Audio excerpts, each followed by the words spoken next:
प्रधानमंत्री किसान योजना किस्तीर बड़ अपडेट एही दिन आसीबो।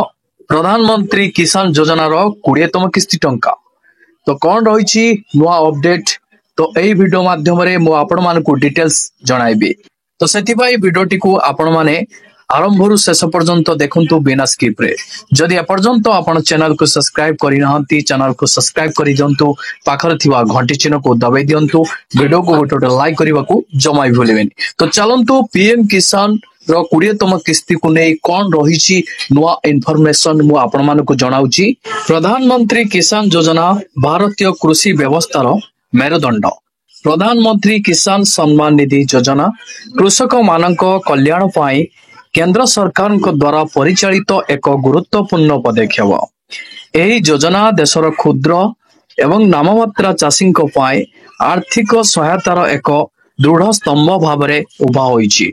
एपर्यंत यही कल्याण योजना अधीन 19टी किस्ती बंटन करा जाइछि एवं एबे देशर कोटी कोटी चाषी 20तम किस्ती पाए उत्साहर सह अपेक्षा करी रहिचंती। आसंतु जानिबा योजनार गुरुत्व एवं कृषकଙ୍କ जीवन उपरे एहार प्रभाव कौन रही। देखंतु एही योजना विशेष करी सेही चाषीଙ୍କ पाए जीवन रक्षाकारी प्रमाणित हेउची जो मानकर कम जमी अछि किंबा जो माने नाममात्रा चाषी। एही आर्थिक सहायता कृषि कार्य रे हेउथिबा खर्च जेपरि कि बिहन सार कृषि उपकरण एवं अन्यान्य आवश्यक सामग्री क्रय करिबारे अत्यंत उपयोगी प्रमाणित हेउची। एही योजना कृषक मानक दैनंदिन जीवन रे सम्मुखीन हेउथिबा आर्थिक चैलेंज रो मुकाबिला करिबारे एक गुरुत्वपूर्ण भूमिका ग्रहण करूची। आसंतु जानिबा 20तम किस्तीर तारीख एवं आकलन। देखंतु योजनार मानुआल अनुसार प्रत्येक किस्ती 4 मास व्यवधान रे प्रदान करा जाय। शेष 19तम किस्ती फेब्रुआरी 2025 रे चाषी को अकाउंट को स्थानांतरित होइतिला। एही समय अवधि को दृष्टि रे रखी विशेषज्ञ माने आकलन करिसंती जे 20तम किस्ती जून 20 रु जून 25 मध्य रे चाषी को बैंक अकाउंट रे पहुंची पारे। जदिও सरकारी स्तर रे पर्यंत कौनसी सरकारी तारीख घोषणा करा जाय नै, पूर्व किस्तीर बंटन ढांचा को विचार को नेले एही आकलन जुक्तियुक्त मने हुए। चाषी समाज एही आर्थिक सहायता पाई अपेक्षा करिसंती कारण यह सेमानंकर तुरंत कृषि आवश्यकता पूरण करिबारे सहाय्य करे। आसंतु जानिबा योजना गठन एवं बंटनर परिमाण। देखंतु प्रधानमंत्री किसान सम्मान निधि योजना अधीन रे प्रत्येक योग्य चाषी को वार्षिक 6000 टंका सहायता प्रदान करा जाए। एही राशि को 3टी समान किस्ती रे विभक्त करा जाइछि, जेउठारे प्रत्येक किस्ती रे 2000 टंका राशि सीधा सड़क चाषी को बैंक अकाउंट को स्थानांतरित करा जाए। आगामी 20तम किस्ती रे चाषी माने 2000 टंका पाइबार संभावना मध्य रही। एही राशि उन्नत बिहन जैविक एवं रासायनिक सार कीटनाशक एवं अन्यान्य कृषि उपकरण भली कृषि सामग्री क्रय करिबारे सहाय्य करे।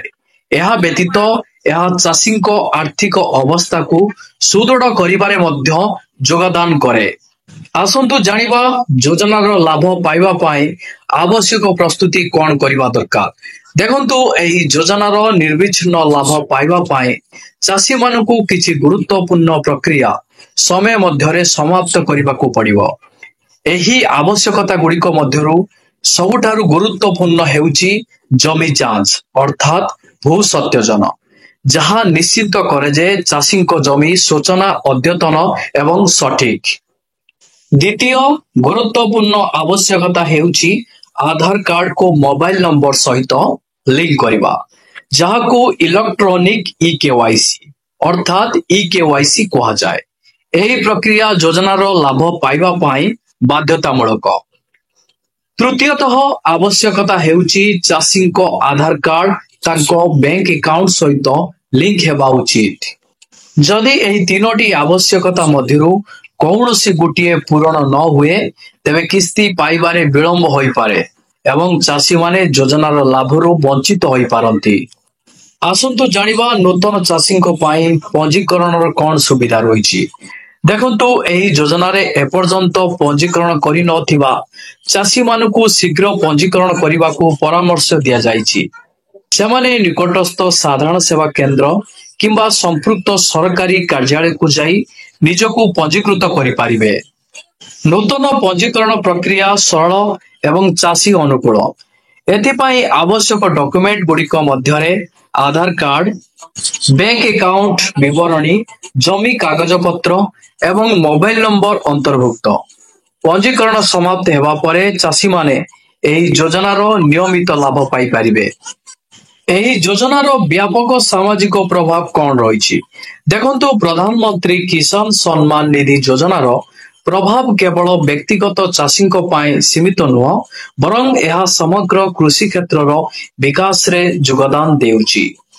एही योजना माध्यम चाषी को प्रदान करा जाउथिबा नियमित आर्थिक सहायता सेमानकु आधुनिक कृषि कौशल ग्रहण करने प्रेरणा दिए। कृषकों जीवन शैली रे उन्नति आनिबा सहित एही योजना ग्रामीण अर्थनीति को मध्य सुदृढ़ करुची।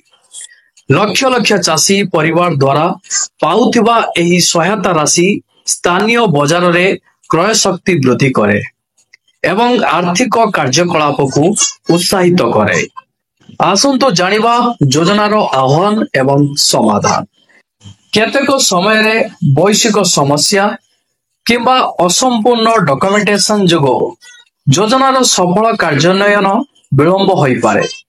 एहार समाधान पाई चाषी माने नियमित भावरे सेमानकर सूचना अपडेट करबा उचित एवं कौनसी समस्या पाई तुरंत संपृक्त कर्तृपक्षों सहित जोगाजोग करबा उचित। डिजिटल साक्षरता वृद्धि एवं उत्तम जोगाजोग व्यवस्था माध्यम रे एही चैलेंज गुड़िक समाधान करा जाई पारिबो। सर्वाधिक चाषी जेपरी एही योजनार लाभ पाई पारिबे सेथिपाई सरकार निरंतर एही दिगरे कार्य करुचंती। एही योजना केवल आर्थिक सहायता प्रदान करिबा पर्यंत सीमित नुह बरं यह एक व्यापक कृषि कल्याण रणनीतिर एक अंश। भविष्य रे कृषि संबंधी अन्य योजना गुड़ी को यह सहित संयोजित करा जाई पारे जहा द्वारा चाषी माने आहुरी भल सुविधा पाई पारिबे। बायोमेट्रिक जांच, मोबाइल एप्लिकेशन माध्यम रे सेवा उपलब्धता एवं कृषक मानक पाई आर्थिक साक्षरता कार्यक्रम भली प्रजुक्ति विद्या उन्नति सहित योजना रे आहुरी उन्नतिर सुजोग रही। देखंतु प्रधानमंत्री किसान सम्मान निधि योजना भारतीय कृषि क्षेत्र पाई एक गुरुत्वपूर्ण पदक्षेप जहाँ कृषकों जीवन रे सकारात्मक परिवर्तन आणुची। 20तम किस्ती पाई अपेक्षा करिथिबा कृषक समाजर उत्साह एही योजनार सफलता एवं उपयोगिता को दर्शाउची। देखंतु जदि चाषी माने नियमित भावरे सेमानकर सूचना अपडेट करि चलंती एवं योजनार समस्त शर्तावली पालन करंती तेबे सेमाने एही योजनार लाभ पाइबा जारी रखिबे। यह केवल सेमानकर व्यक्तिगत आर्थिक स्थिति रे उन्नति आनिब नाही बरं देशर सामग्रिक कृषि उत्पादकता मध्य वृद्धि करिबो।